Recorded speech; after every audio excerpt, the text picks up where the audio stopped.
ሜሪጅ የሚባለው ቃል ራሱ መርጅ ከሚለው ነው የመጣው ይባላልና ልክ እንዲህ መርጅ ሲያረግ ከዚህ ጋር የተለያዩ ሁለት ሰዎች አንድ ሲሆኑ የዛን ጊዜ ግጭቶች ይኖራሉ፣ አዳዲስ ባህሪዎች ይገለጣሉ። የሰው ቻሌንጅ የተለያየ ነው።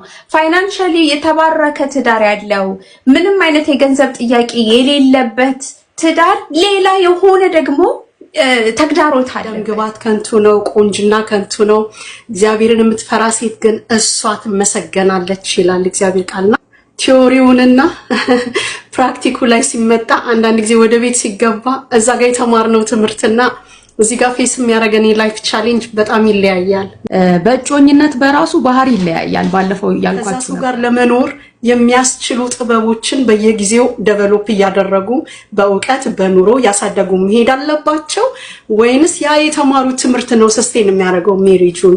እስኪ እዚህ ላይ ደግሞ ትንሽ ጨምረሽ እንድትነግሪኝ። የክርስቲያን ትዳር ሲሆን ስፔሻሊ በጣም ይፈተናል። የአገልጋይ ሲሆን ደግሞ በጣም ይፈተናል። ብቻዬን ስለመሆን አለቅሳለሁ፣ ይከፋኛል።